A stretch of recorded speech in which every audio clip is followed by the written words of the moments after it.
We have to distinguish between Serbian and Aryan conquerors in Western Europe, as well as in Asia, from the native non-Aryan people.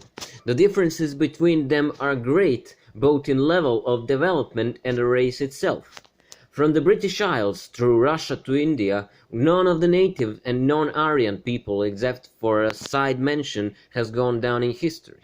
They are mentioned only for what in fact is not worth mentioning. The German language is a proof of this dual reality of Western Europe, which consists of the vocabulary of the Serbian language and the language of the native population.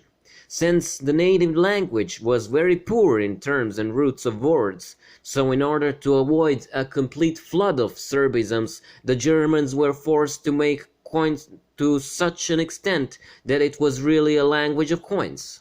Even so, they could not avoid using a large number of Serbian words.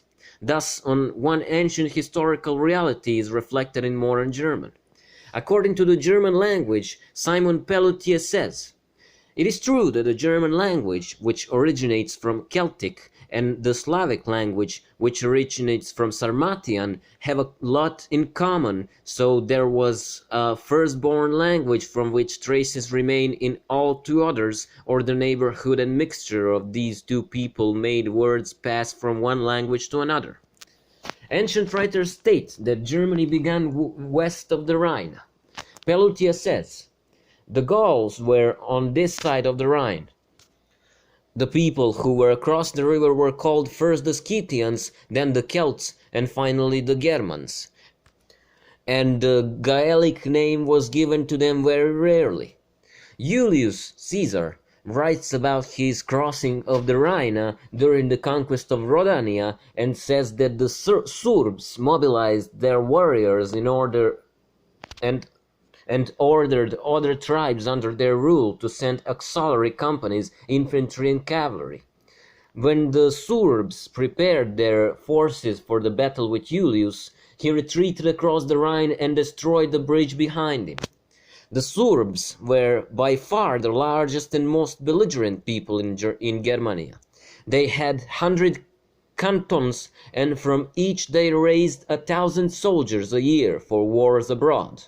Those who stayed at home worked for themselves and absent warriors, and the following year they would go to the horde, and others would stay at home. Alternately, from the description of Julius, it can be seen that the Serbs ruled over other tribes in Germania, and that they had at their disposal the military force before which Julius fled, as he himself describes. The king of the Serbs in Germania in time of Julius was called Ariovist, and Julius says that he had 2 wives, one of the Serbs and other was the sister of King Norik, again the Serb. As we mentioned, Celtic mythology was Serbian as far as the main beliefs and customs were concerned, with the usual additions in various provinces and countries. The supreme god was Teut, who they called Teut Tata, Teutat, Pereteut. Gaius Julius, later Caesar, conqueror of Gaul, calls Teut only Dis, which is Serbian div, and with the Romans divus. The Serbs also called Teuta abbreviated Tis. Latham lists the Celtic deities and mentions Attis among them. Attis is well-known god of Serbian tribes in Asia Minor. Attis is the same as Teut Tata, only in abbreviated form Apatis or Attis. Pelletier translates Attis with Lord Tis. Regarding Thrace, which mentions this abbreviated form of Teut's name as Tis, he says, "Tis is an active principle, and Bendis represents the country, a passive principle, which Tis revives and which he used when creating the human race." The ancient inhabitants of Thrace were the Titans, and they took this name because they believed that they came from god Tissa. The river Tissa in Pannonia was named after this god. Bergman says that Teut is a Getic term for family and tribe. Theod in Norman means people. Julius says that Gauls mostly celebrate Mercury, as he calls Teut in Latin, where they considered him of all inventor of all arts, the leader and protector of all travelers and trade. After him are Apollo, Mars, Jupiter, and Minerva. Apollo protects against disease, and Minerva gives the first principles of art and knowledge. Jupiter holds the celestial world, and Mars controls the wars. The Gauls says that everyone is descended from Dita, and he calls Teut by the name Div, and says that it is in the Druid tradition. Celtic priests, famous Druids, whose name should be read in Serbian as Drvids, perform their religious rites mostly in the open under some old and large oak, or sera, but also under yew, ash, and hazel.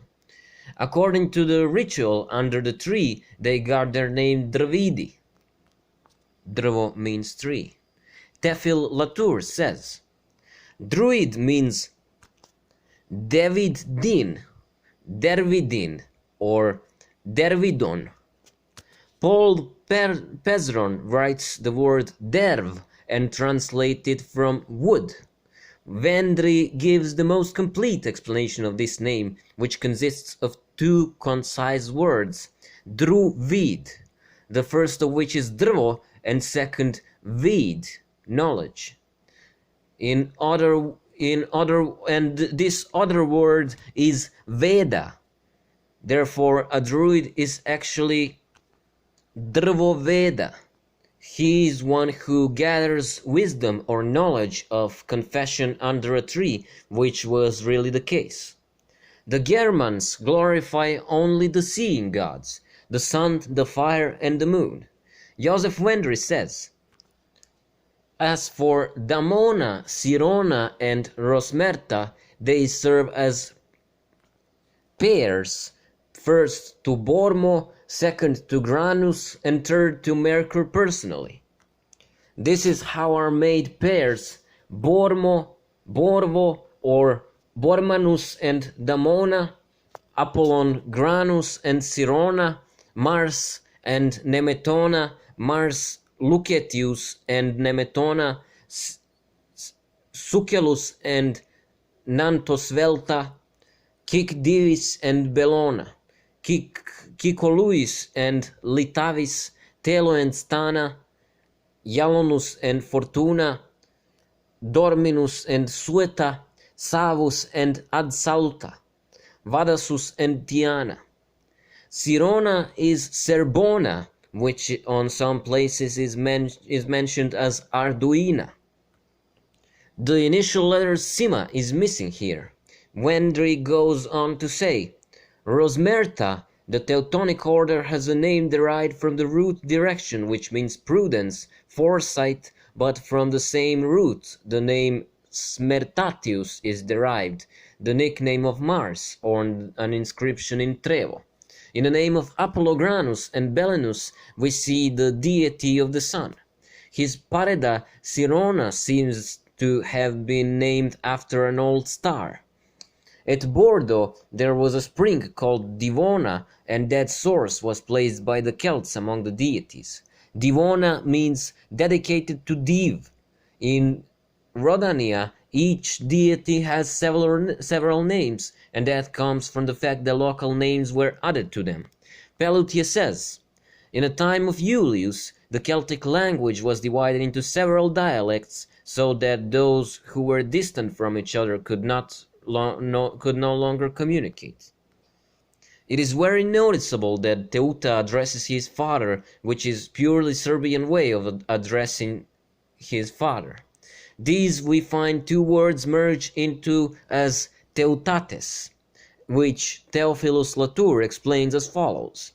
Teutates lapere Teut, father Teut.